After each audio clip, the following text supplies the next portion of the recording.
लोकसभा चुनावी नतीजों के बाद हरियाणा प्रदेश में अगर देखें तो कांग्रेस और भाजपा की जोरदार टक्कर रही। इन सब के बीच अब हरियाणा विधानसभा चुनाव की सरगर्मियां तेज हो गई हैं।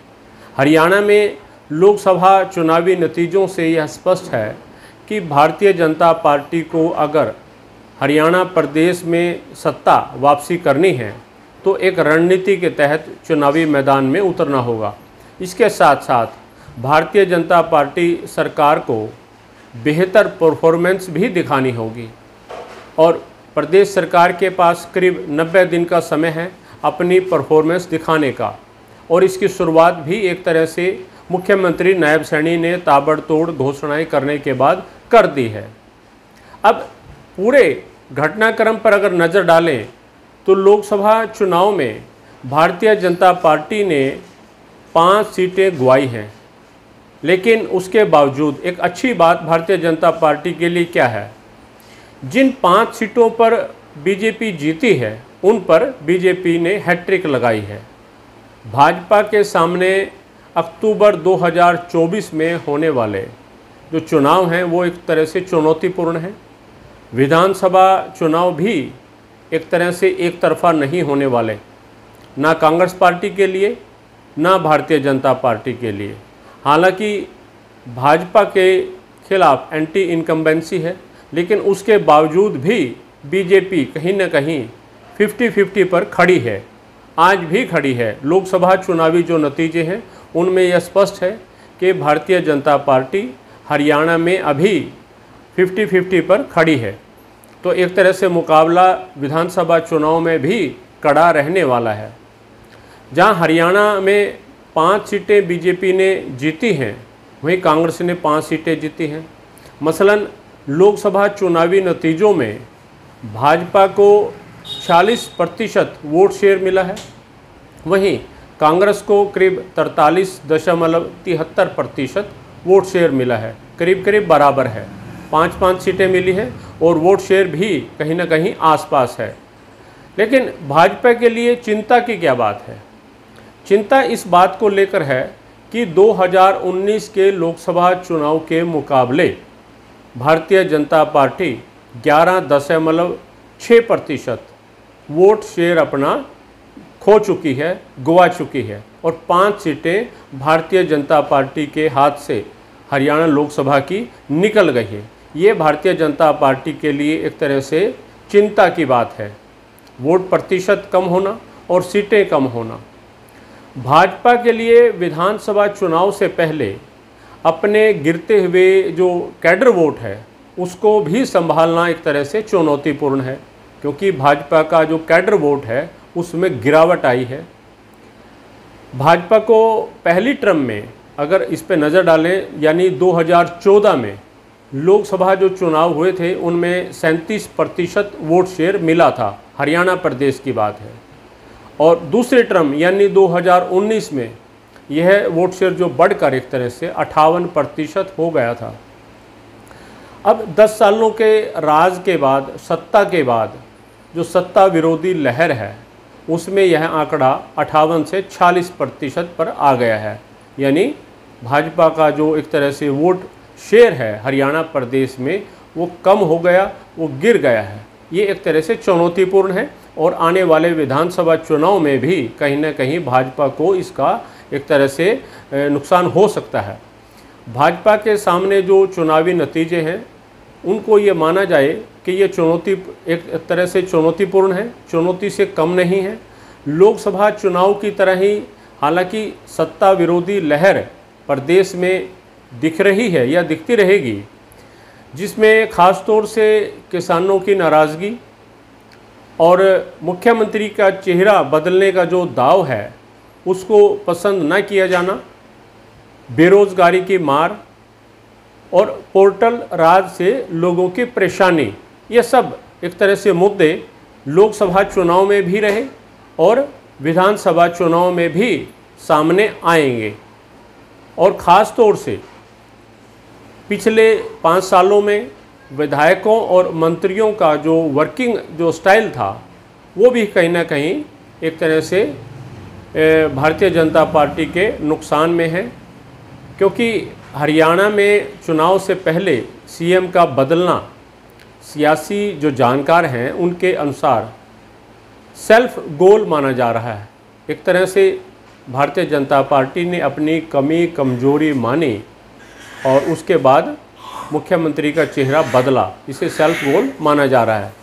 इन सब चुनौतियों के बावजूद भारतीय जनता पार्टी सरकार के पास 90 दिन का समय है, जिसमें जनता के सामने अपनी बेहतर परफॉर्मेंस भी दिखानी है और कारगर जो रणनीति है उसके तहत चुनावी जो विधानसभा चुनाव की तैयारी है वो भी करनी है, ताकि वह सत्ता में वापसी कर पाए। अब भारतीय जनता पार्टी इसमें कितने कारगर कदम उठा पाती है यह देखने वाली बात होगी। फिलहाल दूसरी तरफ कांग्रेस पार्टी को भी लोकसभा चुनाव से जो उम्मीद थी वो एक तरह से खरी नहीं उतरी। कांग्रेस पार्टी को ये उम्मीद थी कि प्रदेश में सत्ता विरोधी लहर है और कांग्रेस ये मान रही थी कि प्रदेश की 10 लोकसभा सीटों पर कांग्रेस पार्टी जीत दर्ज करेगी। इन सब के बावजूद कांग्रेस पार्टी के हाथ सिर्फ 5 सीटें लगी हैं और जो कांग्रेस पार्टी के लिए एक अच्छी बात यह है कि उनका वोट प्रतिशत बढ़ा है और 0 से 5 सीटें उन्होंने हासिल की, क्योंकि 2019 में लोकसभा के अंदर उनके पास हरियाणा से कोई सीट नहीं थी और अब जो है 5 सीटें उनके हाथ में आ गई।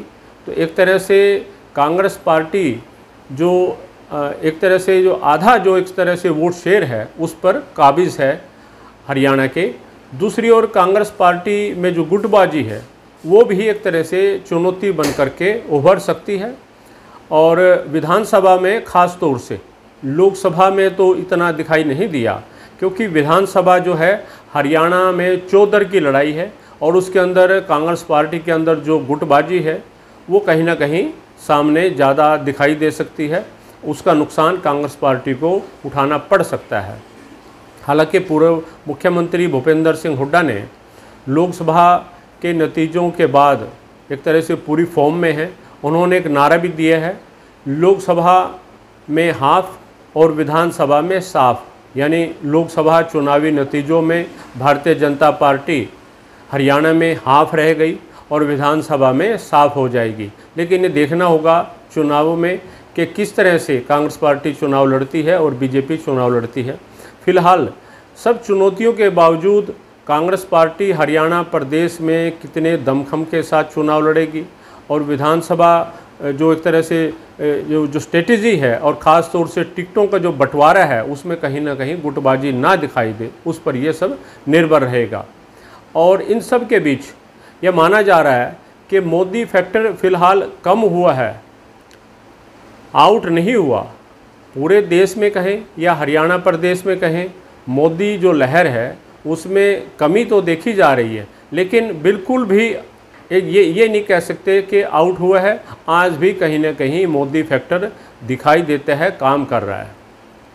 कांग्रेस पार्टी के लिए पॉजिटिव क्या है?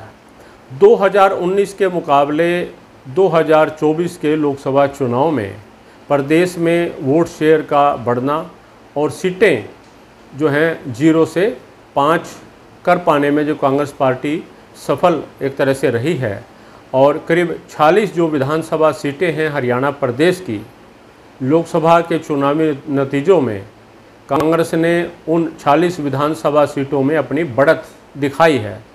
दूसरी तरफ 2019 के मुकाबले जो वोट शेयर है वो भी 15.37% कांग्रेस पार्टी का बढ़ा है।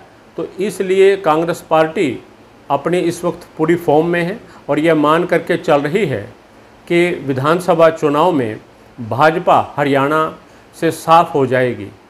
लेकिन देखना होगा कि चुनाव में क्या नतीजे आते हैं। फिलहाल लोकसभा चुनाव में जो मुद्दे हैं उन पर एक तरह से नज़र डालें। लोकसभा चुनाव में जो मुद्दे हैं वो एक तरह से अलग माने जाते हैं, जबकि विधानसभा चुनाव में जो स्थानीय मुद्दे हैं उनको ध्यान में रख कर के लोग मतदान करते हैं।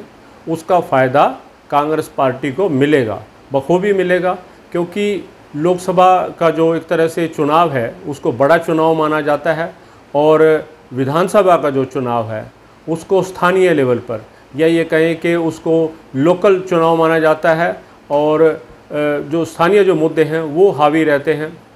इन सब के बीच ये भी इन विधानसभा चुनाव में निर्भर करेगा कि आम आदमी पार्टी, इनेलो, जननायक जनता पार्टी इन विधानसभा चुनाव में किस तरह से भागीदारी करती है। क्या किसी गठबंधन के तहत चुनावी मैदान में रहेगी या अकेले अकेले चुनाव लड़ेगी।